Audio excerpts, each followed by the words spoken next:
ఈ శివసంకల్ప శక్తి ప్రారబ్ధమని పిలువబడే మాయ ప్రస్తుతం ఈ స్త్రీమూర్తులను పట్టుకుంది. అందుకే వాళ్ళు అలా చూస్తున్నారు, కాళ్ళు అలా పెట్టారు, లేవలేదు, నమస్కరించలేదు. సనకాది మహర్షులు కొంచెం కోపంగా చూశారు, ఈ చూపుల కింద లేస్తారేమోనని. నువ్వు కోపంగా చూస్తే మేము లేస్తామేమిటి, ఓ తోపు తోసేమంటే నువ్వే పడతావు అన్నట్టుగా వాళ్ళు అలా ఉన్నారట. కొంచెం చూపులు చూచి కూడా సర్దుకోలేకపోవటం ఏంటో మరి కర్మయోగం. దాంతో సనత్కుమారుడి కోపం వచ్చింది. సక్రోధస్తావవాచ సనత్కుమారో యోగి శశాపం దండకరందదన్. వెంటనే సనత్కుమారుడు, అక్క చెల్లెళ్ళలారా, యోగినులై పుట్టి సంస్కారం కలిగిన వాళ్ళై పండితులై సమస్త లోకాలు తిరిగే శక్తులు పొంది శ్రీమన్నారాయణ కటాక్షం పొంది ఆయన వరాలు పొంది ఆయన అంతటి వాడి పాదాల దగ్గరికి వెళ్ళి కూడా అజ్ఞానంలో పడిపోయారు. యోగ్యమైన జ్ఞానం లేదు, పితృదేవతల కుమార్తెలు, అయినా వేదాన్ని గ్రహించలేకపోయారు. ఎంత గర్వం మీకు, ఎంత మదం మీకు, ఎంత కండకావరం మీకు. వరం కండకావరం పెంచకూడదే, ఆ మాత్రం జ్ఞానం లేకుండా పోయిందా? పెద్దలు వచ్చినప్పుడు లేచి నిలబడాలని తెలియదా? పైగా 4 కుర్చీలు ఉన్నప్పుడైనా పెద్దల కోసం పెట్టారేమో, ఇక్కడ కూర్చోవచ్చా లేదా అని ఒక్కరిని అడగకుండా కూర్చున్న వాళ్ళు మేము వస్తే లేవక కాళ్ళు నిగడదన్ని మా కేసి చూస్తారా? మీ అహంకారానికి తగిన ప్రతిఫలాన్ని ఇప్పుడే అనుభవిస్తారు. ఈ రోజు నుంచి మీరు మానవ స్త్రీలై పుట్టండి. మీ కర్మ వల్ల మానవులై కుళ్ళిపోతూ ముసలితనం పొంది కంపుకొట్టు శరీరాలతో కోరికల వెంటబడి నానాయాతనలో పడండి, లంపటాలన్నీ అనుభవించండి. పిల్లల వల్ల దుఃఖాల పాలైపోండి. మీ 3 కూతుళ్ళు పుట్టి వాళ్ళకి పెళ్ళిళ్ళు అయ్యాకను పెళ్ళిళ్ళు కానికెత్తం నిరంతరం పెళ్ళో అని కొంతకాలం పెళ్ళయ్యాక అయ్యో మా పిల్లలు ఎలా ఉన్నారు అని ఏడవండి పండని చెప్పించేశాడు. అని చెప్పించగానే ఒక్క దెబ్బకి వాళ్ళు గజగజ వణికిపోయారు. కూర్చున్న వాళ్ళు టక్కున లేచారు. ఇప్పుడు లేచారు. ఈ లేచేదేదో ఒక పావు గంట ముందు లేచి ఉంటే ఇంత గందరగోళం వచ్చేది కాదు, వాళ్ళకు కోపం లేచేది కాదు. కానీ ఏం చేస్తాం, చావు దెబ్బ తిన్నాక ఇప్పుడు లేచారు. వెంటనే వాళ్ళు ఆయన పాదాల మీద పడిపోయారు, సనత్కుమారుడి పాదాల మీద. మునివర్య దయాసింధో ప్రసన్నో భవచాధునా త్వత్ప్రణామం వయం మూఢాః కుర్మహే స్మ నభావతః. మహర్షి, నువ్వు కరుణాసముద్రుడివి, మహాత్ముడివి, నీకంత తేలిగ్గా కోపం రాదు. అయినా నీకు కోపం వచ్చింది. దానికి గల కారణం మా ప్రవర్తన. మేము 3 మూర్ఖురాళ్లమై మీలాంటి పెద్దలు వస్తే లేచి నిలబడి నమస్కరించక అగౌరవపరిచాం, అవమానపరిచాం. దానికి తగిన శిక్ష ఇప్పుడు అనుభవిస్తున్నాం. కానీ ఈ శిక్షలో కొంత మార్పు చెయ్యండి. ఇంత శిక్ష మేము పడలేము. మానవలోకంలో మానవ స్త్రీలుగా పుట్టి కూతుళ్ళను పొంది ఆ కూతుళ్ళకి పెళ్లి కాక కొంతకాలం, పెళ్ళయ్యాక ఆ కూతుళ్ళు కష్టాల్లో ఉన్నారని అలమటిస్తూ కొంతకాలం దుఃఖం పొందలేము. పిల్లలు దుఃఖం పొందుతూ ఉంటే తల్లులకు ఎంత బాధ కలుగుతుందో అది మీకు తెలుసు. మీరు మహాత్ములు గనక, ఈ లోకంలో ఉన్న మర్యాద ఎరిగినవారు గనక, జీవుల కష్టసుఖాలు అనుభవించి ఉన్నవారు గనక మమ్మల్ని రక్షించండి. బావోయ్, ఈ మానవ జన్మ ఎటువంటిది! పుట్టడం ఒక దుఃఖం, పుడుతూనే ఏడుస్తారు. పుట్టిన దగ్గర నుంచి పాల కోసం, ఆకలి కోసం ఏడుస్తారు. ఒంటికి దోమలు కుడుతూ ఉంటే చిన్నప్పుడు తెలియదు, బాధపడి బాబోయ్ అని ఏడుస్తూ ఉంటే వీడికి దోమే కుట్టిందో భామే కుట్టిందో తెలియక ఈ ఆకలికి పాలివ్వట్లేదేమో అనుకుంటారంటే పెద్దాళ్ళు. నిజంగా పిల్లలకి ఎంత బాధ అండి. పిల్లల్ని ఏ దోమ కుట్టింది, చేమ కుట్టింది, లేక వాడికి ఏదో బాధ కలిగి ఏడిస్తే పాలి అంటే అట్టిపిచ్చాడు. వీడికి ఏం తెలుసు పాలు ఇవ్వాలో లేదో తల్లికి తెలుసు. కానీ పిల్లవాడు పాలకి ఏడుస్తున్నాడా, లేక ఏదైనా కష్టం వచ్చి బాధ కలిగి ఏడుస్తున్నాడో తెలియదు. వాడికి కడుపు నొప్పి వస్తే చెప్పలేడు. ఈ లోపు ఇలా నానాయాతన పడుతూ ఉంటాడు. మనమేమో తలంటి పోస్తూ ఉంటే ఈ కుంకుడికాయ పులుసో సబ్బులో కళ్ళల్లో కడితే అదో బాధ. ఈ లోపు తల్లులు ఇచ్చే పాలు ఆ తల్లి ఆహారం మీద ఆధారపడి ఉంటుంది కనుక పూర్వం తల్లులని ఉండేవారు, పాలు ఇచ్చేవాళ్ళండి. ఆ పాలు తాగినప్పుడు ఆ తల్లిపాల వల్ల వాడికి కొన్ని ఇబ్బందులు. తల్లిపాలు లేకుండా పోతపాలే పోస్తే ఈ పోతపాల వల్ల అదో రోత. ఈ విధంగా కొంతకాలం బాల్యావస్థలో దుఃఖాలు. ఈ దుఃఖాలు అనుభవించి బాల్యావస్థ నుంచి క్రమక్రమంగా పెరుగుతూ ఉంటే మళ్ళీ స్కూల్లో బారేస్తారు. పూర్వం 8 ఏళ్ళు వచ్చాక స్కూల్లో వేసేవారు. ఇప్పుడు కడుపులో ఉండగానే either male or female or మధ్య ఎవడైనా పర్వాలేదు, వాడికి ఒక సీటుట. పైగా పిల్లల కోసం తల్లిదండ్రులకు కూడా కష్టాలు ఉంటాయి. నేను మా అమ్మాయి కోసమని ఓ దరిద్రపు స్కూల్కి వెళ్ళాను. వాళ్ళు మీరేం చేస్తున్నారు అని అడిగారు. లెక్చరర్నండి సిఆర్ రెడ్డి కాలేజీలో అన్నాను. ఏమి లెక్చరర్ అంటే తెలుగు లెక్చరర్ అన్నా. తెలుగు లెక్చరర్కి సీట్ ఇస్తే ఎలాగండి? నాకా సీట్ ఇచ్చేది మా అమ్మాయికా? తెలుగు లెక్చరర్ గారు అమ్మాయికి సీట్ ఇస్తే ఇంగ్లీష్ చెప్పలేండి నేను. ఈ బోర్డ్ ఇంగ్లీషు 2 నిమిషాల్లో వస్తుంది మాబోటి పండితులకి. మేము అమెరికా వెళ్ళి వచ్చేస్తున్నామంటే అక్కడ మహాపాండిత్యంతో మొత్తం షేక్స్పియర్ డ్రామా అంతా అప్పచెప్పించుకోవడం చూస్తాను. మీరు ఎవరన్నా నాతో సమానంగాను when shall we 3 meet again in thunder lightning or in rain when the hurly burly is done when the battle lost and won that will be ere the set of the sun where the place upon the heath there to meet with Macbeth. అసలు సంస్కృతం తెలుగు వస్తే తెలుగులో చిన్నప్పటి నుంచో చదువుకుంటే ఇటువంటివన్నీ కళ్ళు మూసి తెరిచేలోపు కంఠస్థ వస్తాయి. ఎన్ని భాషలైనా వస్తాయి. అసలు మాతృభాషలో మనిషి చిన్నప్పటి నుంచి A for ant, C for cat అని చదువుతున్నారు కాబట్టి వీడి బతుకంతా ఏ ర్యాట్ చేతిలోనే పడుతుంది. హాయిగా చిన్నప్పటి నుంచి రామ అని చదివించేవారు. సంస్కృతం తెలుగు నేర్చుకునే వాళ్ళంతా బాగుపడ్డారు. ఇప్పుడు గొప్ప వాళ్ళంతా వాళ్ళ మాతృభాషలో చదువుకునే వాళ్ళే. మాతృభాష వద్ద ఇంగ్లీషు. ఏమైనా సరే మాతృభాష చదువుకోవాలి. ఈ మాట నేనొక్కడన్నవే కాదు, అందరూ అన్నారు. ఒక్కసారి భారతీ తీర్థస్వామి వారి ఇంటర్వ్యూ చూడండి. ఆ మధ్యన ఆయన ఒక సినిమా ఆయనకి ఇంటర్వ్యూ ఇస్తూ తెలుగులో పద్యాలు నేర్పండి పిల్లలకి.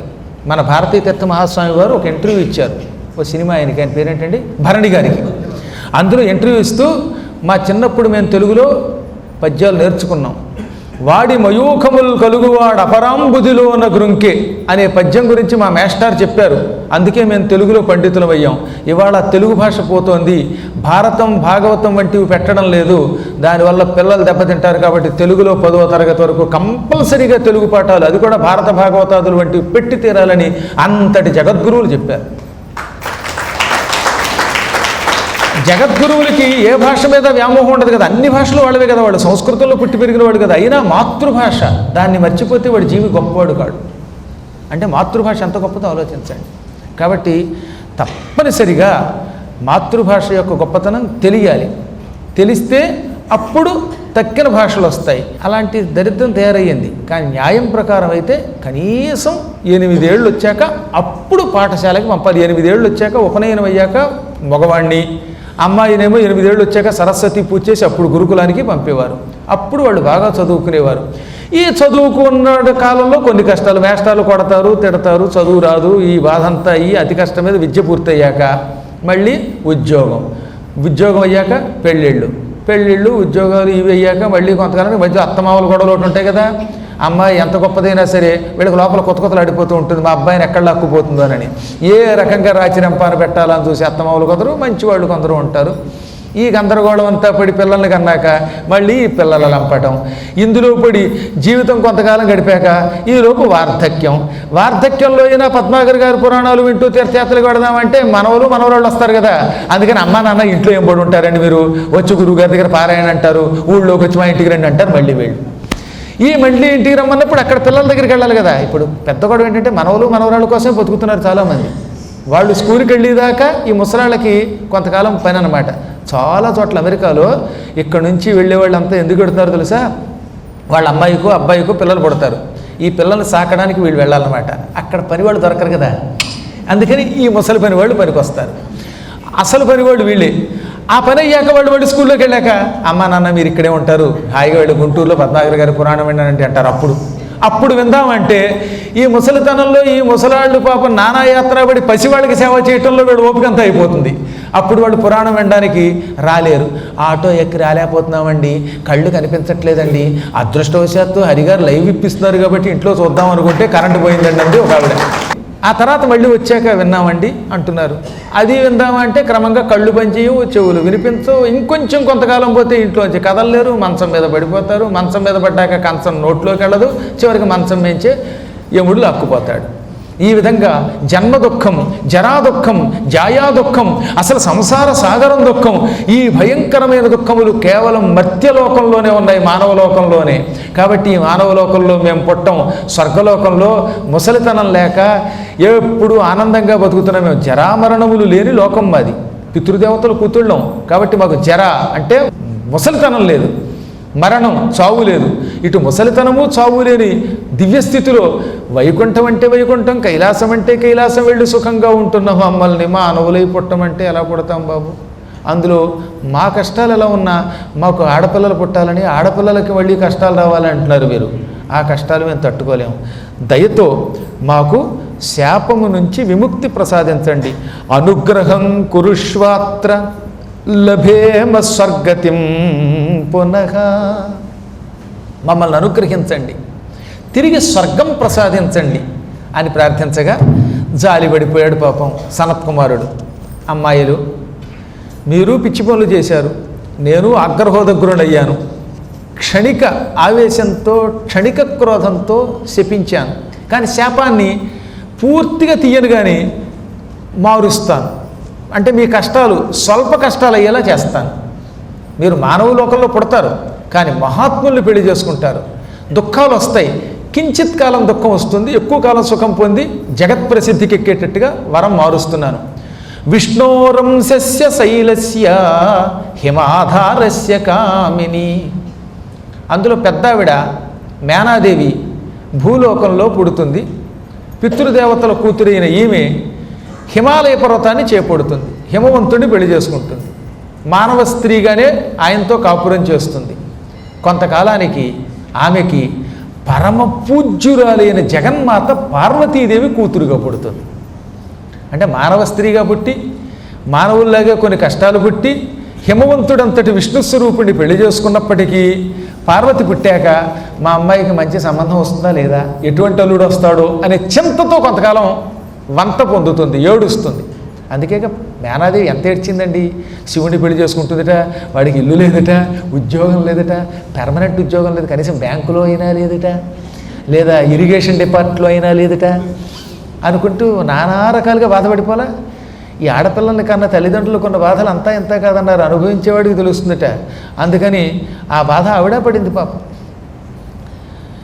నీవు హిమవంతుని భార్య అవుతావు, జగన్మాతకి జన్మనిస్తావు, అందువల్ల సాక్షాత్తు పార్వతీదేవికి తల్లివై కీర్తి పొందుతావు, మధ్యలో కొంతకాలం దుఃఖం పొందుతావు. ఆ దుఃఖం తొలగాక పార్వతీదేవి తల్లి అనే కీర్తి జగత్తులో ప్రసిద్ధికి ఎక్కుతుంది. శరీరం విడిచిపెట్టాక నువ్వు నీ భర్త మీ ఇద్దరు కైలాసానికి వెళ్ళి శాశ్వత ముక్తి పొందుతారు. ఇక రెండో ఆవిడ ధన్యా ప్రియా ద్వితీయాతు యోగిని జనకస్య చ. రెండో ఆవిడ ధన్య అనే ఆవిడ త్రేతాయుగంలో జనకుడనే మహారాజు గారికి భార్య అవుతుంది. మహాలక్ష్మీదేవి మీ ఇద్దరికి అంటే ధన్యకి జనకుడికి నాగేటి చాలు నుంచి సీత అనే పేరుతో ఆవిర్భవించి కూతురు అవుతుంది. జగన్మాత ఆదిలక్ష్మి భూగర్భంలో నుంచి బయటకు వస్తుంది. ఆమె నాగలి దున్నుతున్నప్పుడు నాగలి అంచుకు తగులుతుంది. ఆ నాగేటి అంచుకు తగలడం వల్ల సీత అని పిలువబడుతుంది. సాక్షాత్తు మహాలక్ష్మీదేవి అయిన సీతాదేవి ఈ రెండో ఆవిడకి కూతురు అవుతుంది. జనకు మహారాజు ధన్య అనే పేరుతో ఉన్న మీరు ధన్యులై సీతని పెంచుతారు, పెద్ద చేస్తారు. ఆ సీతాదేవికి మంచి భర్త వస్తాడా లేదా అని కొంతకాలం కుమిలిపోతారు. శివధనుర్భంగం చేసిన వాడికే కూతుర్నిస్తానని జనకుడు అంటాడు. ఆ సమయంలో శ్రీమన్నారాయణుడు రామచంద్రుగా అవతరించి అక్కడికి వస్తాడు, శివధనుర్భంగం చేస్తాడు. పెళ్ళైనప్పుడు చాలా సంతోషిస్తారు. ఆ తర్వాత కొంతకాలానికి వాళ్ళు అడవికి వెళ్ళిపోతే నా కూతురు వనవాసం చేస్తోందో, అల్లుడు అడవికి వెళ్ళాడోయ్ అని ఓ 14 ఏళ్ళు గెతగెతలాడతాం.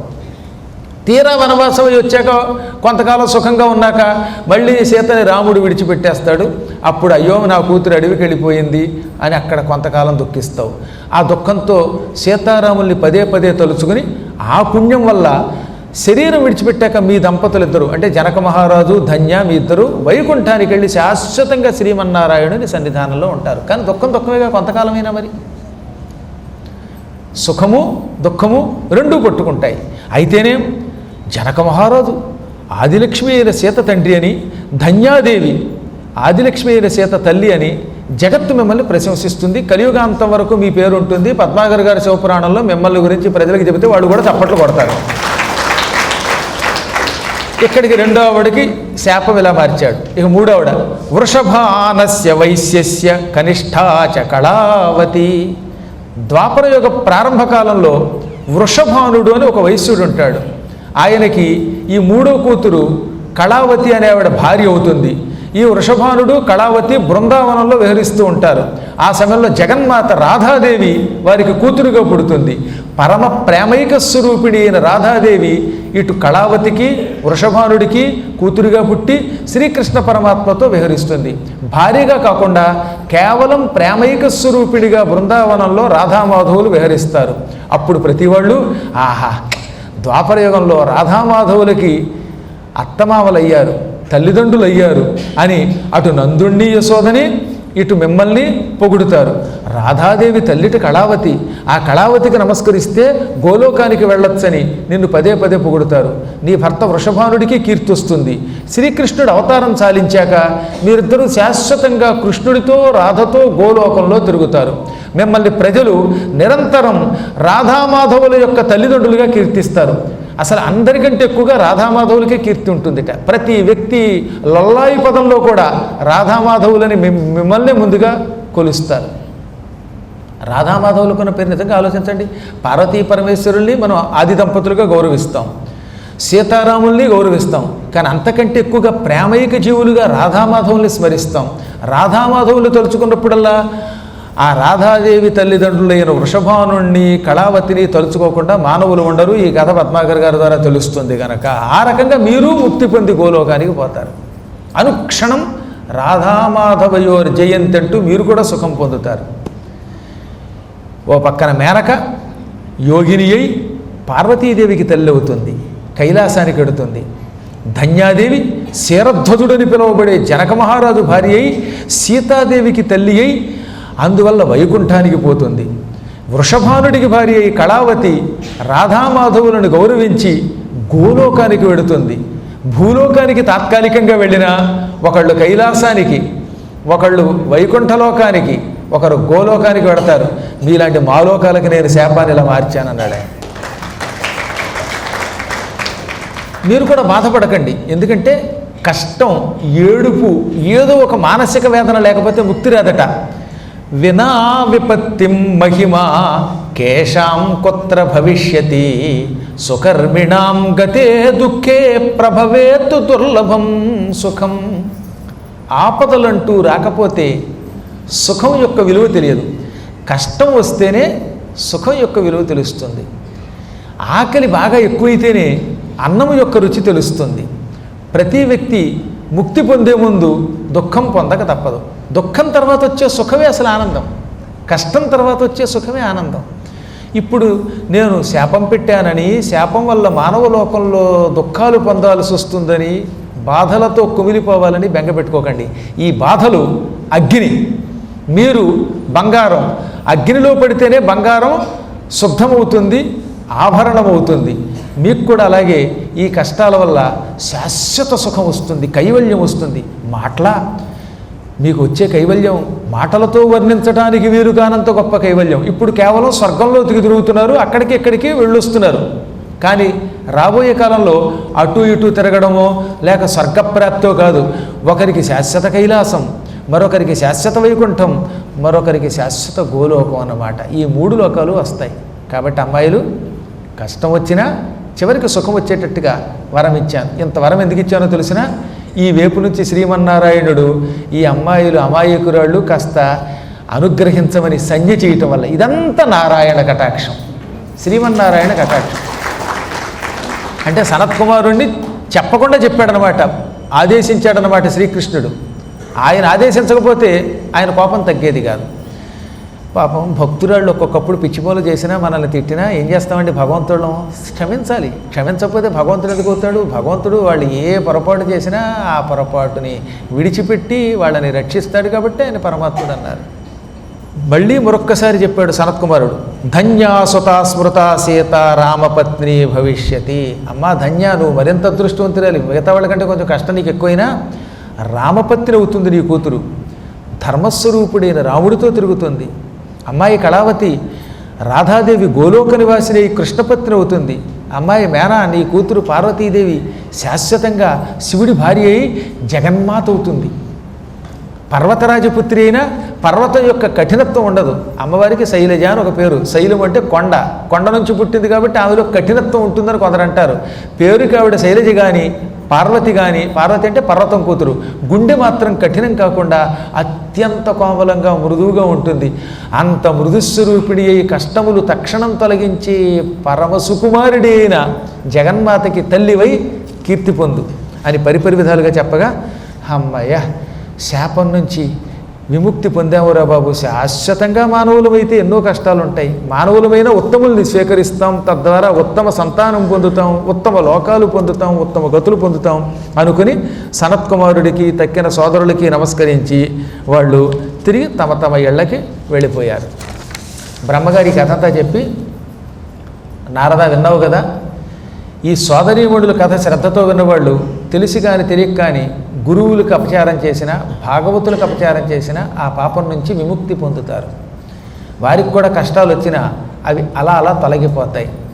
ఇది దృష్టిలో పెట్టుకుని సాధ్యమైనంత వరకు పెద్దల ఎడల అపచారం చేయకూడదు. చనువిచ్చాం కదా అని ఎవరి దగ్గర ఎలా మాట్లాడాలో అలా మాట్లాడాలి. పిచ్చివాగుడు అయితే దానికి దగ్గర ఫలితం వస్తుంది కదా. మహాత్ముల దగ్గర ఒళ్ళు దగ్గర పెట్టుకుని ఉండాలండి బాబు. ఎవడికి తెలుసు, లోకోత్తరాణం చేతాంసి కోహి విజ్ఞాతుమర్హతి అంటాడు. మహాత్ముల యొక్క మనస్సు చాలా గొప్పది, అది ఓ మాదిరి దృష్టికి అందదు. వాళ్ళ శక్తి నీకు తెలియదు కాబట్టే తెలిసేలా ప్రవర్తించాలి, లేదా నోరు మూసుకుని భక్తితో ఆశ్రయించాలి. ఇప్పుడు నారదునికి ఈ ముగ్గురు అక్క చెల్లెళ్ళ కథ చెప్పి ఇప్పుడు విషయం అర్థమైంది కదా. ఇప్పుడు అసలు కథ చెబుతున్నా.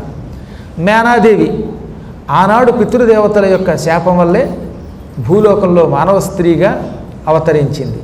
అవతరించి హిమాలయ పర్వతానికి భార్య అయింది. పితృదేవతలు మానవ స్త్రీగా అవతరించిన తమ కుమార్తె మేనాదేవిని పట్టుకొచ్చి హిమవంతుడికి ఇచ్చారు. హిమవంతుడు వివాహం చేసుకున్నాడు. ఆ తర్వాత వాళ్ళిద్దరూ హిమాలయ పర్వతంలో ఉన్న తమ రాజభవనానికి వచ్చారు. ఇక్కడి నుంచి వారి కథ విను. ఈ కథ వింటే లాభం ఏమిటో చెప్పాడండోయ్. మునేత్వం శృణు సుప్రీత్యా శాంకరం సుయశస్సుభం యశ్రుత్వా బ్రహ్మ శుద్ధ్యేత్ సర్వాన్ కామాన్ అవాప్నుయాత్. ఇక్కడి నుంచి శంకర కథని శ్రద్ధగా విను. ఈ కథ వినడం వల్ల లాభం ఏమిటి? బ్రహ్మ అంటే బ్రహ్మహత్య చేసినవాడు. సాధారణంగా హత్యాపాపానికి ప్రాయశ్చిత్తం లేదు, బ్రహ్మహత్యాపాతకములకు అసలు ప్రాయశ్చిత్తం లేదు. కానీ ఇప్పుడు జరగబోయే కథ వింటే బ్రహ్మహత్య చేసిన వాడు కూడా పవిత్రుడైపోతాడు. శుద్ధ్యేత్ అన్నాడు, తక్షణం శుద్ధి పొందుతాడు. అటువంటి కథ ఇది. సర్వాన్ కామాన్ అవాప్నుయాత్. అన్ని కోరికలు తీరుతాయి వాడికి, వాడు అనుకున్న కోరికలు తీరుతాయి. అంటే మంచివైతేనే చెప్పేది. అన్ని కోరికలు తీరుతాయి కదా అని పక్కవాడు కొంప కూలిపోవాలి అని వింటే అప్పుడు నీ కొంప కూలుతుంది. సాధ్యమైనంతవరకు ఇక్కడ చెప్పే వాటిల్లో గుర్తుపెట్టుకోండి, మంచి కోరికలు తీరుతాయి. అపవిత్రమైన కోరికలు పరమాత్ముడు తీర్చడు. హిమవంతుడిని పెళ్లి చేసుకున్న మేనక ఆయన గృహంలో అడుగుపెట్టింది. ఈ హిమవంతుడి పరివారం మంచి ఉత్సవాలు చేశారు, మంగళహారతి పట్టారు. పెళ్లి కొడుక రమ్మన్నారు. పెళ్లి కుమార రావయ్యా, మా భాగ్యం కొద్దీ దొరికావయ్యా అని పాటలు పాడారు కొందరు. మంగళహారతులు ఇచ్చారు. కుడికాలు లోపల పెట్టి రమ్మన్నారట మేనాదేవిని. కొత్త పెళ్లి కూతురు ఎప్పుడు కుడికాలు లోపల పెట్టాలండో, ఎడంకాలు పెట్టకూడదు. ఆ ఇల్లు బాగుండాలంటే కొత్త పెళ్లి కూతురు కుడికాలు లోపల పెట్టి వేస్తే భర్త గారికి కుటుంబానికి అభివృద్ధి అవుతుంది. ఎడంకాలు పెట్టిందా కొంప కొల్లేరు అయిపోతుందిట. అందులో ఇప్పుడు కొల్లేరు ఎలాగో కుళ్ళిపోయింది. అందుకనే పూర్వకాలంలో పెళ్లి కొడుకుని పెళ్లి కూతుర్ని కొత్త పెళ్లి కూతురా రావమ్మ, నీ కుడికాలు ముందు పెట్టి రావమ్మ అని గుణవతులు ఉండేవారు కనుక గుణవతి శుభవతి రావమ్మ అనేవారు. అప్పుడు ఆవిడ అలా అలా సిగ్గుపడుతూ, కొత్తల్లో సిగ్గుపడుతూ, ఆ తర్వాత సిగ్గుపడేలా చేస్తూ భర్తని లోపలికి అలా కుడికాలు పెట్టేది. ఆ ఇద్దరు లోపలికి అడుగు పెట్టి ముచ్చటగా కబుర్లు చెప్పుకునేవారు. ఎన్ని ముచ్చట్లు, ఎన్ని పాటలు, ఎంత గొప్పదండి మన తెలుగు సంస్కృతి. అద్భుతంగా ఉంటాయన్నమాట. జానపదుల పాటలు వింటూ ఉంటాయన్నమాట. భార్యాభర్తల పాటలని, అత్త కోడళ్ళ పాటలని, ఇవన్నీ మా చిన్నప్పుడు జానపదుల పాటలు తెగ చదివేశాం అనమాట. ఒక అమ్మాయి కొత్తగా పెళ్లి కూతురు ఇంట్లో కాపురానికి వచ్చిందిట. వచ్చి భర్తతోటి నాకు ఏ కోరిక లేదందిట. అంతే నాకు చాలు తమ్మలపాకు తొడిమే 10,000, అందరి ఓలే అడిగేదాని కాను, కొందరి ఓలే కొసరేదాని కాను అంది. అంటే నాకు అంతే చాలు. అంతే ఏమిటో తెలియదు, దానికి అంతమేమిటో తెలియదు. అందరిలాగా అడగదట, కొందరిలా కొసరదట. అనగానే అత్తగారు ఆనందపడిపోయింది, భర్తగారు ఆనందపడ్డాడు. అప్పుడు భర్తతోటి ముక్కుకి ముక్కెర లేక ముక్కు చిన్నబోయినది, నీ ముగ్గురు తమ్ములు నమ్మి ముక్కుకు ముక్కెర తేరా, అంతే నాకు చాలు తమ్మలపాకు తొడిమే 10,000. ముక్కుకి ముక్కెర లేకపోయిందట, ముగ్గురు తమ్ముళ్ళు అమ్మే బజార్లో. ఆ డబ్బులు అట్టుకొచ్చి ముక్కుకి ముక్కెర చేయి, ఇంకెంతకు మించి నాకేం వద్దు, అంతే చాలు. కాలుకి కడియాలు లేక కాళ్ళు చిన్నబోయినాయి, నీ చెల్లెళ్ళిద్దరినే మీ కాళ్ళకి కడియాలు చెయ్యి, అంతే నాకు చాలు. ఇలా అన్నీ అంతే. ఎంత గొప్ప పాటలు అండి. అలాగే అత్తగారి పాటలు ఉండేవన్నమాట. కోడలో కొడుకు పెళ్ళామా, ఎంత అద్భుతమైన పట్టి. ఈ సాహిత్యం పిల్లలకు నేర్పండి, మీరు పుణ్యం ఉంటుంది. చదువు లేకపోతే కొంతకాలానికి పిల్లలు ఎందుకు పని రాకుండా పోతారు. అందం ఉండదు, ఆనందం ఉండదు అనమాట. ఎంత మంచి పాటలు అనమాట. అదే అందులో కోడల కొడుకు పెళ్ళామా, ఓయమ్మా పచ్చిపాలలో మేగడేదమ్మా, ఆహు వేడి పాలలో వెన్న ఏదమ్మా. వేడి పాలలో వెన్న వస్తుందా, పచ్చిపాలలో మేగడ ఉంటుందా అంటే ఆ పాటలు వింటూ ఉంటే ఓహో అత్తగారు అప్పుడప్పుడు ఇలా చేస్తుందన్నమాట. ఈ అత్తగారులను సంతోషపెట్టడం ఎంత కష్టమో ఈ కోడళ్ళకి కానీ మనకి తెలుస్తుంది.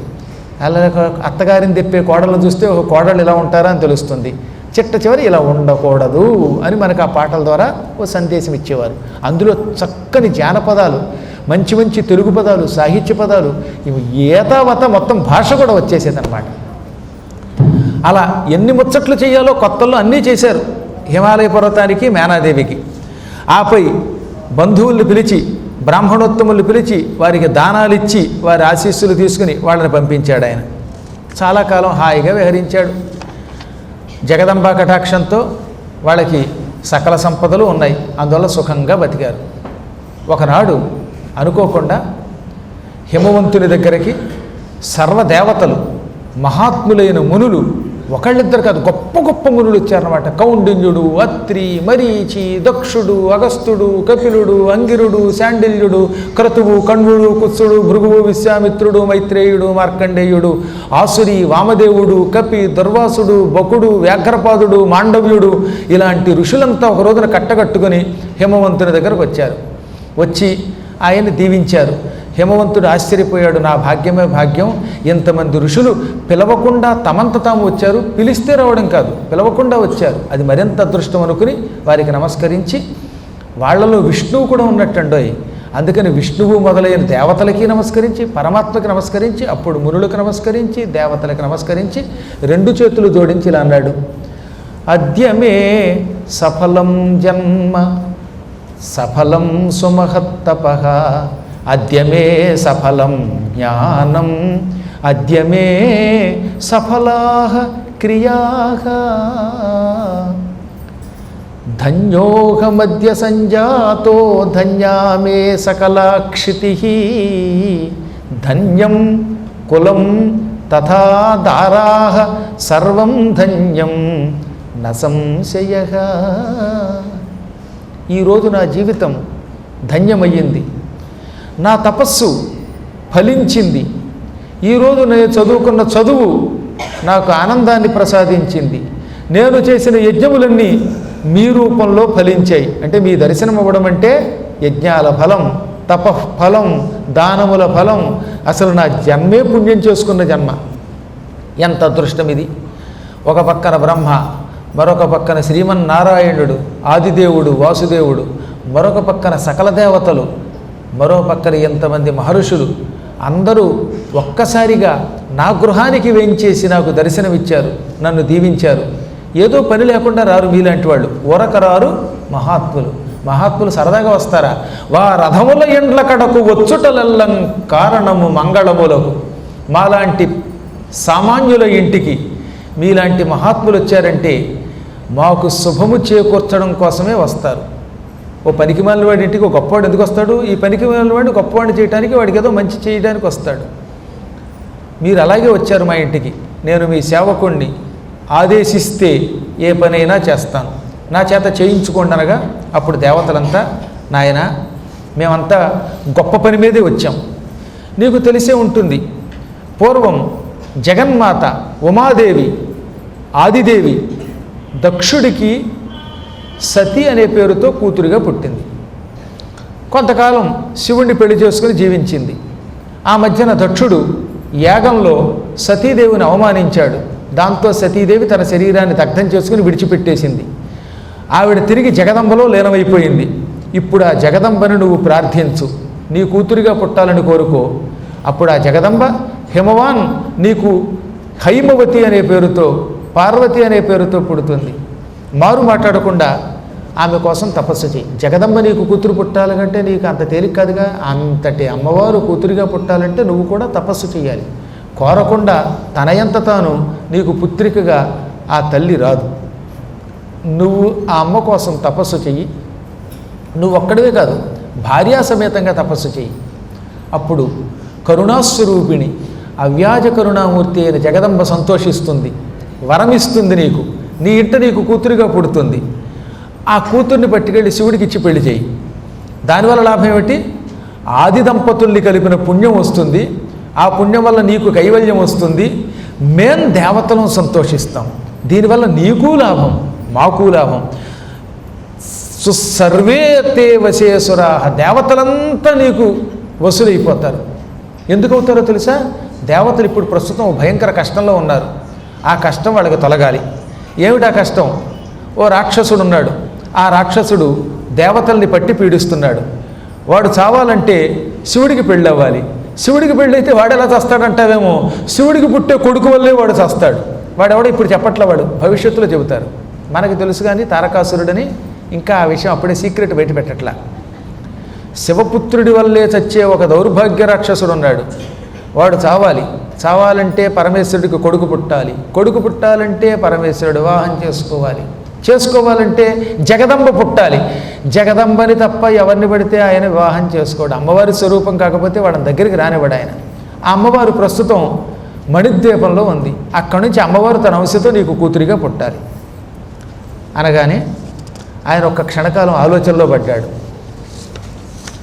మహానుభావులారా, మీరు చెప్పింది నిజమే, కానీ నేను వినడం ఏమిటంటే ఈశ్వరుడు జగన్మాతని తప్ప ఎవరిని పడితే వాళ్ళు పెళ్లి చేసుకోవట. ఆ జగన్మాత నాకు కూతురిగా పుట్టాలంటే తేలికైన విషయం కాదు. నేను ఏ అమ్మవారి కోసం తపస్సు చేస్తే అమ్మవారు ప్రత్యక్షమై వరం ఇస్తున్నాను, వరాల పుత్రిక పుడుతుంది అని అందనుకో, ఈ వరాల పుత్రికను శివుడు చేసుకోడు. డైరెక్ట్గా అమ్మవారే పుట్టాలి. కానీ అమ్మ నువ్వు నాకు కూతురిగా పుట్టు అని నేను అనగలనా? అంటే మాత్రం అమ్మ కరుణించి మా ఇంట పంటగా ఆవిర్భవిస్తుందా? నాకు ఇప్పుడు ఏం చేయాలో పాలుపోవటం లేదు. నాకు చాలా ఇష్టం జగదంబ రావాలి కూతురుగానని, ఆ కూతుర్ని శివుడికిచ్చి పెళ్లి చేయాలని మనస్ఫూర్తిగా అనుకుంటున్నాను. కానీ వ్యవహారంలో ఇది సాధ్యపడదేమో అన్నట్టు మళ్ళీ ఆయనకు అనుమానం వచ్చింది. కొన్ని కష్టమైన పనులు చేయాలంటే ఒక్కొక్కప్పుడు భయం కలుగుతుంది. నా వంటి వాడి పని చేస్తాడా అనిపిస్తుందిట. కానీ అప్పుడే ధైర్యంతో నేను చెయ్యగలను అనుకోవాలి. అందుకని దేవతలు ఏమన్నారు? నీకు అమ్మ కూతురుగా పుట్టాలి, పుడుతుందా లేదా అని నీకు భయం, అంతే కదా? నువ్వు ఇక్కడే ఉండు, నీ తరపున వెళ్ళి అమ్మని ప్రార్థిస్తాం. ప్రార్థించిన తర్వాత నువ్వు తపస్సు చేద్దువు, కానీ ముందు మేము నీకు కూతురుగా పుట్టమని చెబుతాం, రికమెండేషన్ చేస్తాం. అది అయ్యాక అమ్మని నువ్వు మెప్పించు, పుట్టి తీరుతుంది అమ్మ నీకు కూతురుగా. అమ్మ కరుణామూర్తి, ఏం అడిగితే అది ఇస్తుంది అన్నారు వాళ్ళు. అని వీళ్ళంతా ఆ క్షణమే ఈ హిమాలయ పర్వతం దగ్గర నుంచి అదృశ్యులై జగన్మాత దగ్గరికి వెళ్ళిపోయారు. మణిద్వీపానికి వెళ్ళిపోయారు. జగన్మాత ఉన్న ప్రాంతానికి వెళ్ళిపోయారు. బ్రహ్మాండములన్నిటికంటే పైన ఉన్న దివ్యలోకం మణిద్వీపం అంటే. బ్రహ్మలోకాదోర్ధభాగే సర్వలోకోస్తి యశ్రుతః మణిద్వీప సయేవస్తి యత్ర దేవీ విరాజతే. బ్రహ్మలోకము కంటే, సమస్త లోకముల కంటే చాలా పైభాగంలో, ఊర్ధ్వభాగంలో, ఇంకెంతకంటే ఎత్తైన ప్రదేశం లేదన్నటువంటి ఒక ప్రాంతంలో ఒక దివ్యలోకం ఉన్నది. ఆ లోకం నిరంతరం ధగ ధగ ధగ వెలిగిపోతుంది. అన్ని మణులే అక్కడ. ఆ మణుల పేరు చింతామణులు. ఇదివరకు దేవీ భాగవతంలో చెప్పాను. ఇంత పూర్వం దేవీ భాగవతం మనం 32 రోజులు చెప్పుకున్నప్పుడు అందులో మణిద్వీప వర్ణనం చెప్పాను కనుక కొత్తగా చెప్పక్కర్లా. ఆ దివ్యలోకం మణిద్వీపం సుధాసముద్రం మధ్యలో ఉంటుంది. చుట్టూత మణిద్వీపం చుట్టూత అమృత సముద్రం ఉంటుంది. అమృత సముద్రం మధ్యలో ఉన్న ద్వీపంలో ఉన్నది జగదంబ. అక్కడికి వెళ్ళారు దేవతలు.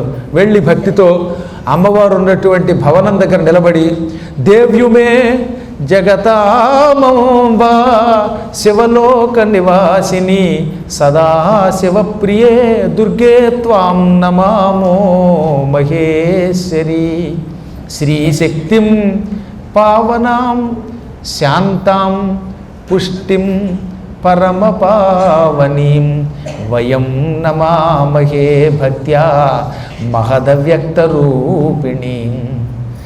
జగదంబ, ఉమాదేవి, దుర్గామాత, మహేశ్వరి, సదాశివప్రియ, సర్వకాల సర్వావస్థలలో అన్ని ప్రాంతాల్లో ఉండే తల్లి, శివలోకంలో ప్రత్యేకంగా నివసించే శాంకరి నీకు నమస్కారం. నీ రూపం పవిత్రం. నీవు సంపత్స్వరూపిణివి. మహాకాళిగా, మహాలక్ష్మిగా, మహాసరస్వతిగా, ఇంకా అనేక రూపాలతో ఉండే నీకు నమస్కారం. తుష్టి, పుష్టి, శాంతి, దాంతి, ధృతి, ధైర్యం, దాక్షిణ్యం అన్నీ నీవే. మహత్స్వరూపం, ప్రకృతి స్వరూపం నీదే. అటువంటి శ్రీశక్తి స్వరూపిణి నీకు నమస్కారం. నిన్ను సర్వమంగళ, మంగళదేవత, మంగళదాయిని, మంగళరూపిణి అని జగత్తంతా పిలుస్తోంది. కారణం, నీ ఉన్న చోట మంగళము తప్ప అమంగళమనే మాటే ఉండదు. అందుకే నువ్వు సర్వమంగళవి. శుద్ధస్వరూపిణివి, స్థూల రూపిణివి. ఒక్కొక్కప్పుడేమో పెద్ద పెద్ద ఆకారాలతో కనపడతావు, ఒక్కొక్కప్పుడు అసలు ఆకారం లేకుండా సూక్ష్మంగా కనపడతావు. కార్యకారణములన్నీ నీవే. లోపల ఉంటావు, బయట ఉంటావు. శ్రద్ధ నువ్వే, ధైర్యము నీవే. సర్వప్రాణులలో ఉన్న శోభ నువ్వు. జాబిల్లిలో ఉన్న అందం నీవే, సూర్యుడిలో ఉన్న ప్రకాశం నీవే. త్వం దీధితి సూర్యగత అంటే సూర్యుడిలో ఉన్న కాంతి నీవే. స్వప్రపంచ ప్రకాశిని సమస్తము వ్యాపించిన మహాకాంతివి నువ్వే. అంటే జాబిలిలో శోభ, సూర్యుడిలో శోభ, ప్రకృతిలో శోభ. ఎక్కడ శోభ ఉంటే ఆ శోభ అంతా నీదే అనమాట. జాబిల్లి శోభ నీవే, జలదాలమాల నీవే, జగమేలు తల్లి నీవే, జగదంబ నీవే తల్లి అని పెద్దలు అందుకే స్తోత్రం చేసేవారు. సమస్త స్వరూపిణి నమ్మవి నీవు. యాచ బ్రహ్మాండ సంస్థానే జగజ్జీవేషు యా జగత్తు. అమ్మ, అసలు నీకు రూపమే లేదు, కానీ ఈ బ్రహ్మాండమే నీ శరీరం. ఈ బ్రహ్మాండ రూపంలో ఉన్నది నువ్వే. ఈ సమస్త లోకములు నీ అవయవాలు. సూర్యుడు నీ కుడి కన్ను, చంద్రుడు ఎడమ కన్ను, అగ్ని మూడవ నేత్రం, ఈ భూమి నీకు పాదాలు, ఈ సప్త సముద్రాల్లో ఉన్న జలం నీలో ఉన్న నాడులు, రక్తం మొదలైనవి, చెట్లన్నీ, తీగలన్నీ నీ వెంట్రుకలు, ఆకాశం నీ జుట్టు, అగ్నిహోత్రుడు నీ దివ్య ముఖం, చెవులు దిక్కులు, కర్ణావాశాహ ఈ దిక్కులే అమ్మవారి చెవులట.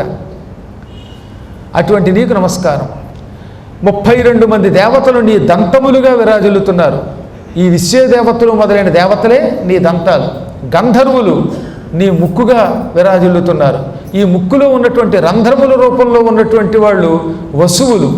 ఆదిత్యులు నీ చెవి చుట్టూతో ఉన్నటువంటి రేఖ, ఈ కర్ణము దగ్గర నుంచి చెవుల దగ్గర నుంచి చెవి దాకా, కళ్ళ యొక్క కొసల దగ్గర నుంచి చెవుల దాకా సన్నని రేఖ ఉంటుంది.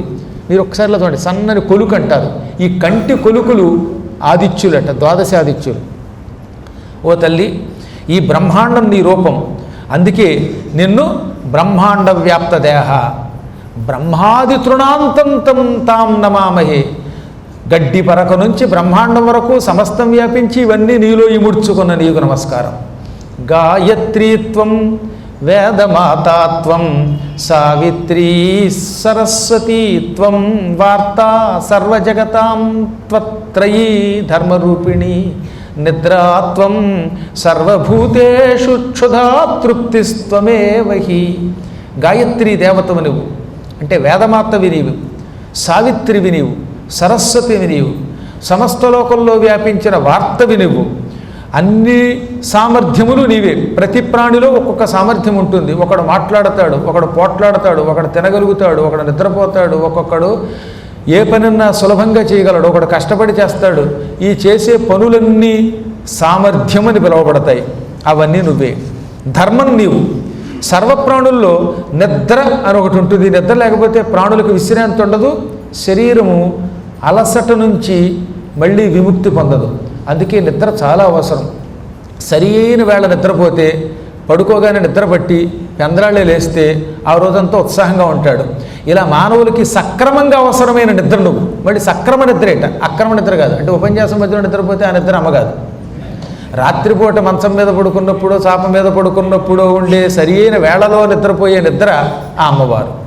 ఇంకా ప్రాణులకి అవసరం క్షుధ, ఆకలి లేకపోతే మనం బతకలేము.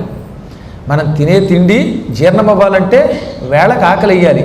అందుకేగా చాలామంది 8:30 అవ్వగానే 8:30కి ఈయన గ్యారంటీగా ఆపుతాడని మా నమ్మకం.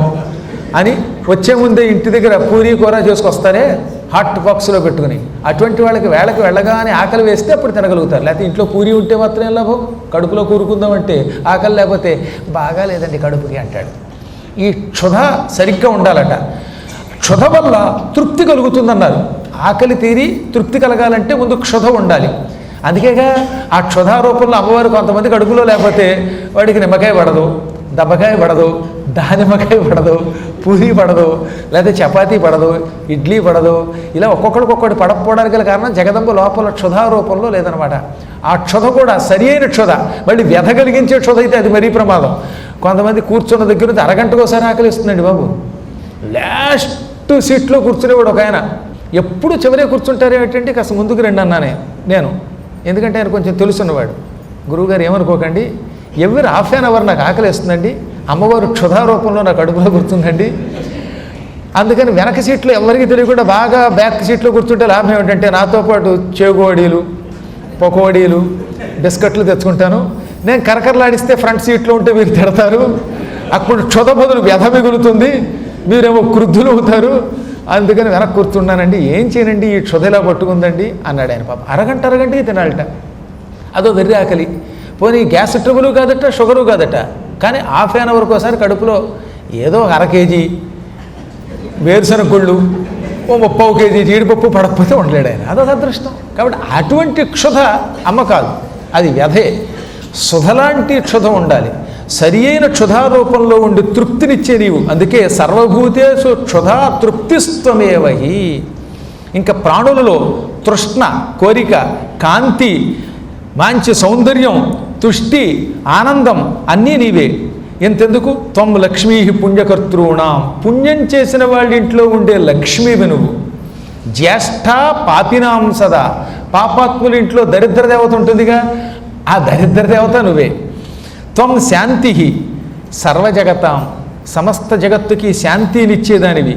తల్లి అందరికీ తల్లివి, సర్వలోకేశ్వరివి, ప్రాణులను పోషించే తల్లివి, పంచభూతాలలో సారం, నీతిమంతుల్లో నీతి, సమస్తం నీవే.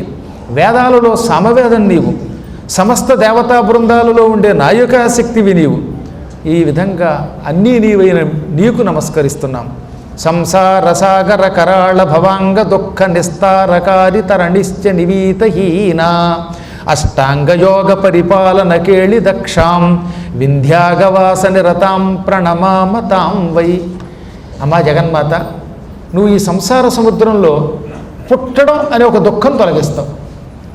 సంసారం సముద్రం, ఈ సముద్రంలో పుట్టడం అనే ఒక దుఃఖం ఉందిట, ఒక కెరటం. మనం పుట్టాము అంటే సంసారం అనే సముద్రంలో అటు ఇటు కదులుతున్నాం అన్నమాట. ఈ సంసార సముద్రంలో మునిగిపోవడం, నాశనం అయిపోవడం అనే భయంకరమైనటువంటి దుఃఖాన్ని తొలగించే పడవ నువ్వు. పెద్ద పడవ ఎక్కితే సముద్రం దాటచ్చు, మళ్ళీ మామూలు పడవ కాదు, మహానౌక.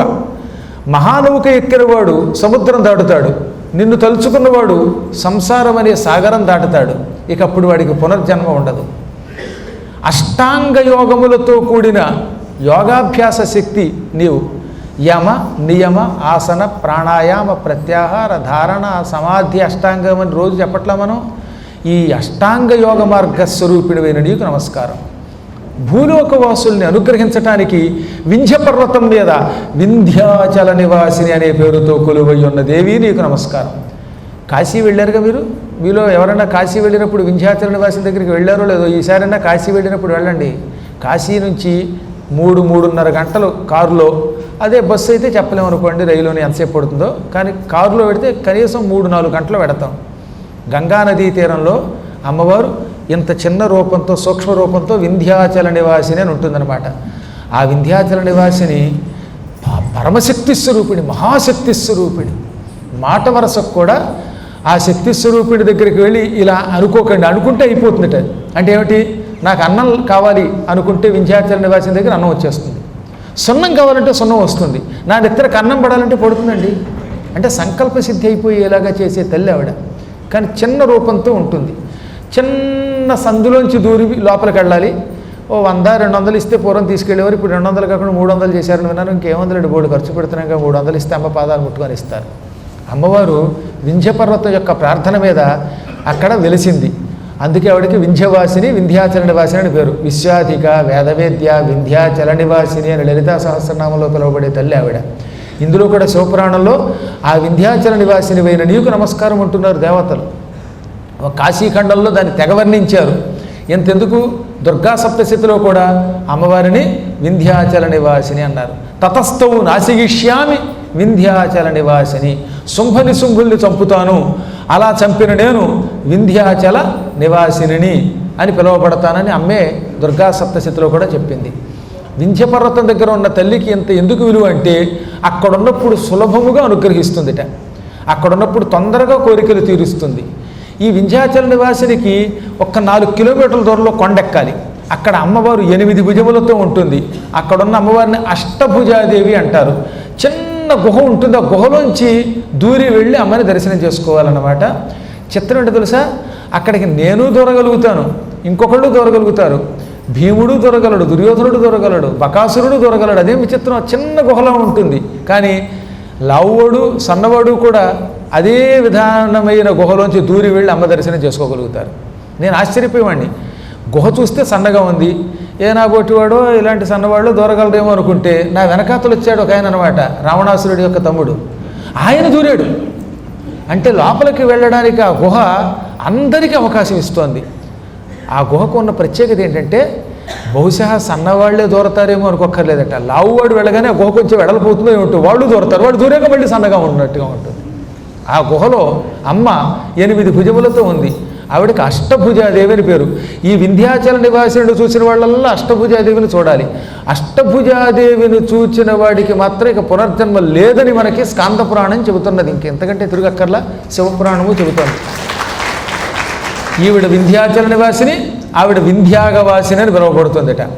ఆ వింధ్యాచల నివాసినికి 4 కిలోమీటర్ల దూరంలో ఉన్న ఈ గుహలో ఉన్న అష్టభుజాదేవి పక్కనే సీతాదేవి తెచ్చుకున్న ఒక నీరు ఉంటుంది, సీతాజలం. సీతాదేవి ఒకప్పుడు వర్షాకాలంలో రాముడికి నీళ్లు తెచ్చిపెట్టింది.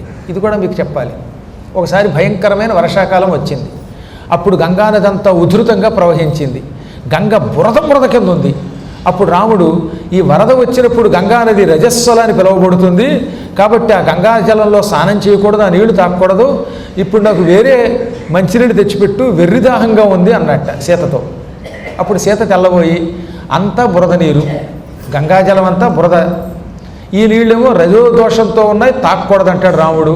స్త్రీ బహిష్టుండడం ఎటువంటిదో వరద వచ్చినప్పుడు నదులు కూడా అటువంటివని, ఆ సమయంలో ఆ నీళ్లు తాగకూడదని, అందులో స్నానం చేయకూడదని నిషిద్ధం ఉంది. అందుకని ఇప్పుడు నీళ్ళు ఎలాగా, ఆయనకి ఎక్కడ నీరు చుక్క లేదు, ఈ కొండ మీద చుక్క లేదు, ఉన్న చుక్కంతా అక్కడ ఉంది, ఆ చుక్కంతా దిక్కుమాలని నీరు ఎలా? అందుకని వెంటనే ఓ పక్కకు వచ్చి అమ్మవారిని భక్తితో ప్రార్థించగానే వెంటనే జగదంబ గంగాజలాన్ని అక్కడ కురిపించింది. ఆ గంగాజలం సీతాధార, సీతమ్మధార అని తెలుగులో అంటూ సంస్కృతంలో సీతాధార అంటారు. ఆ సీతాధార అనే పేరుతో ప్రవహించిందనమాట. ఆ నీరు ఇప్పటికి కూడా సన్నగా కొండ మీద ప్రవహిస్తుందండోయ్. ఆ నీళ్లు చాలా నిర్మలంగా ఉంటాయి. అప్పుడు ఆ నీళ్లు పట్టుకొచ్చి రాముడికి ఇచ్చింది. ఇప్పుడు ఈసారి అష్టభుజాదేవి దగ్గరికి వెళ్ళినప్పుడు ఆ సీతాధార దగ్గరికి వెళ్ళాలి, ఆ నీళ్లు తీర్థంగా తాగాలి. అక్కడే రాముడు వనవాసంలో కొంతకాలం ఉన్నాడు కనుక ఈ నీళ్లు చూచిన రాముడు ఎక్కడి నుంచి తెచ్చావు అని అడగకుండా, భలే ఈ బురదలతో నిండినటువంటి వర్షాకాలంలో గంగానదంతా మురికైపోయిన కాలంలో కూడా స్వచ్ఛమైన నిష్కల్మషమైన రుచి కలిగిన నీళ్లు తెచ్చావు అని ఆ నీళ్లు తాగి, ఈ నీళ్లు తాగితే ఆకలి వస్తుంది సీత, ఆహారం అన్నట్ట. అప్పుడు ఏమైంది, అంత పూర్వం కురిసిన వర్షాలకి వచ్చిన వరద వల్ల చెట్లకున్న పువ్వులు కాయలు అన్నీ కొట్టుకుపోయాయి. అక్కడ ఒక్క కాయ లేదు, ఒక కసరు లేదు, పండు లేదు. ఈయన ఆకలి అంటాడు. మళ్ళీ పరీక్షించాడు రాముడు. అప్పుడు ఆవిడ ఇందాక నేను చెప్పానుగా గుహలో దూరితే ఉండే అష్టభుజాదేవి, అప్పటికి అష్టభుజాదేవి లేదు. ఆ గుహ దగ్గరకు వచ్చి, అమ్మా మంచినీళ్ళు కావాలి నా భర్త కనగానే మంచినీళ్లు చూపించావు, ఒక ధార కురిపించావు, ఇక్కడ నా పేరు మీదుగా సీతాధార అని పిలువబడుతుందని, కలియుగాంతం వరకు ఉంటుందని, ప్రజలను అనుగ్రహిస్తుందని చెప్పావు. ఇప్పుడు నా భర్త రామచంద్రుడు మొదటిసారిగా ఆకలి అంటున్నాడు, అన్నమో రామచంద్ర అంటున్నాడు రామచంద్రుడు. ఇప్పుడు ఆ రామచంద్రుడికి అన్నం కావాలి, రక్షించనగానే అప్పుడు ఆ కొండ గుహలో ఆ చిన్న బిలంలో 8 భుజములతో అమ్మ ప్రత్యక్షమై 8 చేతుల్లో 8 గిన్నెలు పట్టుకుని పులిహార, దధ్యోదనం, పాయసం, కూరలు, పూరి, కూర, మైసూరు బజ్జీ ఒకటండి సమస్తం ఉసూరు అనే వాళ్ళందరికీ పనికొచ్చే మైసూరు బజ్జీతో సైతంగా అన్నీ ఇచ్చేసిందిట.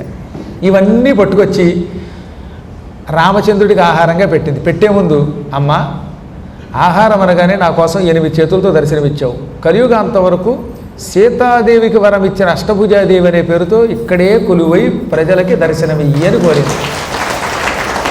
అప్పుడు అమ్మ తథాస్తు అని 8 భుజములతో విగ్రహ రూపం ధరించింది. అందుకే సీతాదుర్గా అని ఆవిడికి పేరు. సీత కోసం ఆవిర్భవించిన దుర్గామాత అష్టభుజాదేవి. ఇప్పుడు ఈ ఆహారం రాముడి దగ్గరికి పట్టుకొచ్చి పెడితే రాముడు తిని ఈ ప్రాంతంలో ఇన్ని పిండి వంటలు ఎలా తయారు చేసావు, ఎంత పాతివ్రత్య మహిమని ఇది అన్నట్ట. అప్పుడు ఆవిడ చిరునవ్వు రవి జరిగిందంతా చెప్పిందని మనకి స్కాంద పురాణం చెబుతున్నది. మొత్తం మీద ఆనాడు సీతారాములకు కూడా దర్శనమిచ్చిన అష్టభుజాదేవి ఆవిడ. వింధ్యాచల నివాసిని రామలక్ష్మణులు సీతాదేవి దర్శనం చేసుకున్నారు. అటువంటి వింధ్యాచల నివాసిని మీకు నమస్కరిస్తున్నామన్నారు దేవతలంతా. ప్రాణుల్లో పంచేంద్రియాలు జ్ఞానేంద్రియాలు నీవు, హృదయ మధ్యంలో ఉండే తల్లివి నీవు అని పరిపరి విధాలుగా ప్రార్థించగా ఇప్పుడు జగన్మాత దేవతల ప్రార్థన అంగీకరించింది. దేవతలంతా ఎందుకు మణిద్వీపానికి వెళ్ళి ప్రార్థించారు అంటే హిమాలయ పర్వతానికి కూతురుగా పుట్టమని కోరడానికి. ఇందులో దేవతల స్వార్థం లేదు. అమ్మా హిమాలయ పర్వతానికి మేన భార్య అయ్యింది, వాళ్ళేమో నిన్ను కూతురుగా పొందాలనుకుంటున్నారు, కానీ వాళ్ళకు నువ్వు కూతురు అవుతావో లేదో అనే బెంగతోటి వాళ్ళు ఉన్నారు. అందుకే వాళ్ళ తరపున మేము వచ్చాం, ఇక్కడికి వచ్చాం, నిన్ను స్తుతిస్తున్నాం అన్నారన్నమాట వాళ్ళు. అప్పుడు భవనంలో ఉన్న అమ్మ వారి కోసం సభాభవనం బయటకు వచ్చింది. నిజానికి అమ్మవారు ఉన్న సభాభవనంలోకి వెళ్ళి ప్రార్థన చేద్దాం అనుకున్నారట ముందు వీళ్ళు. కానీ ఆ భవనంలోకి ఎవరిని పడితే వాళ్ళు వెళ్ళనివ్వరు. అనుమతి లేకుండా ఎవరు పడితే వాళ్ళు వెళ్ళకూడదు. కాపల వాళ్ళు వీళ్ళని వెళ్ళనివ్వకుండా ఆపారు. అందుకే వీళ్ళు భవనం బయటే నిలబడి భక్తితో ప్రార్థించగానే లోపల ఉన్న అమ్మవారు బయటకు వచ్చింది. అప్పుడు ఆవిడ ఎలా ఉంది? రథే రత్నమయే దివ్యే సంస్థిత పరమాద్భుతే కింకిణీ జాల సంయుక్తే మృదు సంస్తరణే వరే కోటి సూర్యాధికా భాస రమ్యావయవ భాసిని. అమ్మవారు రత్నములు తాపడం చెయ్యబడి 8 చక్రములు కలిగి 4 గుర్రములు పోంచబడి ఉన్న ఒక దివ్య రథంలో వచ్చింది భవనంలోంచి. ఆ రథం పూర్తిగా రత్నాలు తాపడం చేసిన రథం. ఆ రథానికి మువ్వలు ఉన్నాయి. రథం కదులుతున్నప్పుడల్లా మువ్వలు టింగ్ టింగ్ అని ఆ గంటలు మోగుతున్నాయి. 4 గుర్రాలు ఉన్నాయట ఆ రథానికి. ఏమిటా 4 గుర్రాలు? ఋగ్వేదం, యజుర్వేదం, సామవేదం, అధర్వణ వేదం అని పిలువబడే 4 వేదాలు గుర్రాలుగా మారాయి. ఇంకా రథానికి సారథిగా ఉన్నాడు మహాకామేశ్వరుడని పిలువబడే ఆయన. అమ్మవారికి భర్తగా ఉంటాడు, అప్పుడప్పుడు ఆవిడ రథం ఎక్కించుకుని నడుపుతాడు. దీన్ని బట్టి మనకేం తెలుస్తుంది? భార్యను కూర్చోబెట్టి డ్రైవ్ చేసి తీసుకెళ్ళవలసిన బాధ్యత భర్తది. భర్త గారు డ్రైవింగ్ నేర్చుకోవాలి. అందుకే కారు నేర్చుకోకుండా ఉత్తరే పెళ్లి చేసుకోవడం కాదు. మరి జగన్మాత మహాకామేశ్వరుని రథంలో కూర్చోబెట్టుకుని ఆ రథం తోలుతూ మహాకామేశ్వరుని ముందుకు వచ్చాట. ఇప్పుడు ఆ సదాశివ సతి శివలోక నివాసిని రథం మీద దర్శనమిచ్చింది. ఆ రథంలో కూర్చున్నావిడ ఎలా ఉంది? కోటి సూర్యాధికాభాసరమ్యావయవ భాసిని. కోటి సూర్యుల కంటే గొప్ప కాంతితో ధగ ధగ వెలిగిపోతోంది. ఒక్క సూర్యుడిని చూస్తే మనం బతుకుతామా? ఒక సూర్యుడు మధ్యాహ్నం పూట ఇక్కడికి వచ్చి కూర్చుంటే, మధ్యాహ్నం ఎందుకంటే బాబు ఎప్పుడు కూర్చున్నా చాలు, అసలు ఆయన కేసు చూస్తే మన కళ్ళు బయర్లు గమ్ముతాయి. అందులో రేపు మే నెలలో గుంటూరులోనో విజయవాడలోనో నడి రోడ్డు మీద కూర్చుని ఒక్క సూర్యుడి కేసు అలా చూస్తే ఆ తర్వాత జీవితంలో సూర్యుడి కేసు చూసే అవకాశం ఉండదు.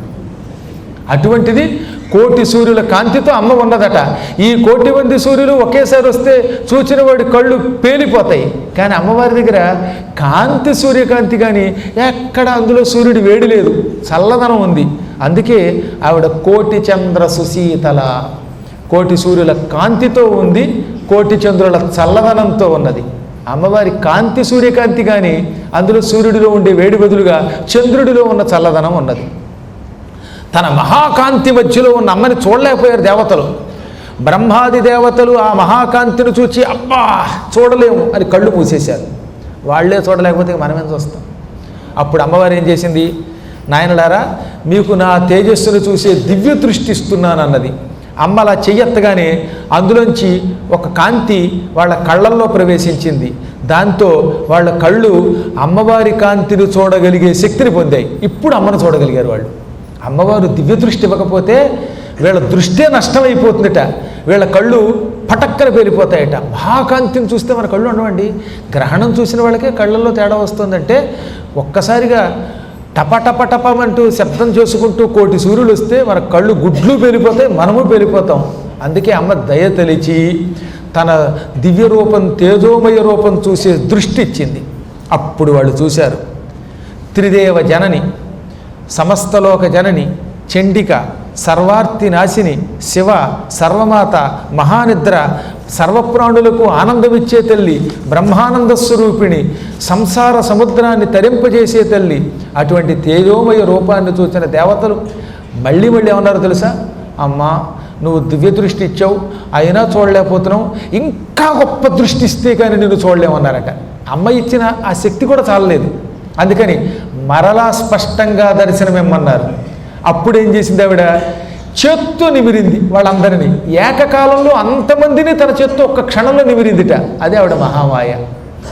ఎప్పుడైతే చేతితో అమ్మ వాళ్ళ కళ్ళ మీద నిమిరిందో ఇప్పుడు మరింత దివ్యశక్తి వచ్చింది.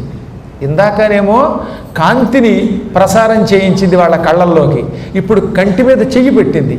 కంటి మీద ఆపరేషన్ చేసి గుడ్డ తొలగిస్తారే డాక్టర్లు, అలా ఒక్కసారి వాళ్ళ కళ్ళు తన చేత్తో నిమరగానే ఆ అద్భుత రూపాన్ని చూడగలిగారటండోయ్.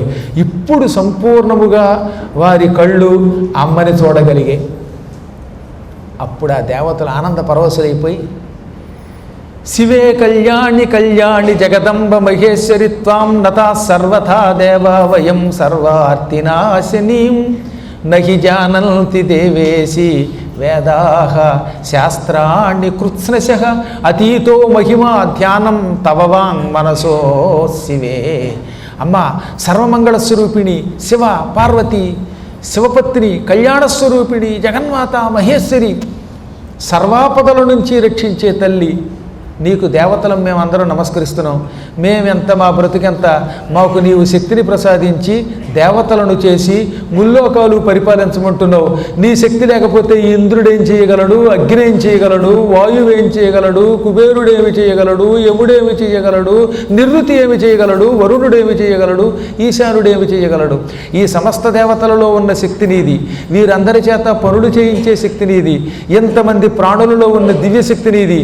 మాట్లాడే శక్తి, నిద్రించే శక్తి, గానం చేసే శక్తి, సమస్త శక్తులు నీవే. అటువంటి నిన్ను వేదములు కూడా వర్ణించలేక భయపడతాయట. వేదములు కూడా అమ్మవారిని మేము స్తోత్రం చేయలేము, మా పాండిత్యం చాలవు అనుకుంటాయి. వేదములు అమ్మని వర్ణించడానికి పుట్టాయి. అవే అమ్మని వర్ణించలేకపోతే ఇక దేవతలమైన మేమేం వర్ణిస్తాం?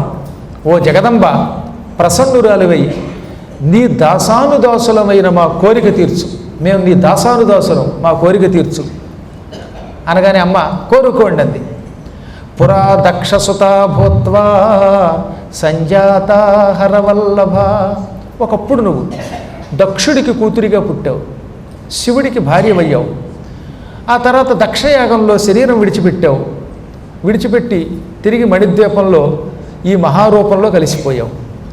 నీలో ఉన్న శక్తి మహాలక్ష్మిగా విష్ణువు భార్యగా ఉంది. నీలో ఉన్న శక్తి మహాసరస్వతిగా బ్రహ్మపత్ని అయ్యింది. కాకపోతే శివుడే ఇప్పుడు ఒంటరిగా ఉన్నాడు. నీలో ఉన్న పార్వతీ శక్తి బయటికి పంపించు. ఆ దివ్యశక్తి మంగళశక్తి హిమవంతునికి మేనకకి కూతురిగా పుట్టాలి. అలా హిమాలయ పర్వతానికి మేనాదేవికి నువ్వు నీ అంశతో కుమారిగా పుట్టి మళ్ళీ సదాశివుణ్ణి వరించాలి. అప్పుడు శివుడు కూడా సంసారం అవుతాడు. లోకాల్లో ఉన్న వాళ్ళ దుఃఖాలు తొలగిపోతాయి. తారకాసురుడి వంటి రాక్షసులంతా సర్వనాశనం అయిపోతారు. జగన్మాత, ఇందులో మా స్వార్థము పరమార్థము ఉంది. నీ కళ్యాణం అయితే మేము సంతోషిస్తాం. నువ్వు జగన్మాతవి శివుడిని పెళ్లి చేసుకుంటే మాకు లోక కళ్యాణం అవుతుంది. కాబట్టి మా కోరిక చెల్లించు అని వాళ్ళంతా వినయంగా భక్తితో పదే పదే ప్రార్థించారు. అప్పుడు అమ్మవారు ఏం వరం ఇచ్చిందో తెలుసుకోవాలిగా. రేపు మళ్ళీ యథాప్రకారంగా స్వస్తి ప్రజాభ్య పరిపాలయంతాం న్యాయేన మార్గేణ మహీం మహిషాః గోబ్రాహ్మణేభ్యः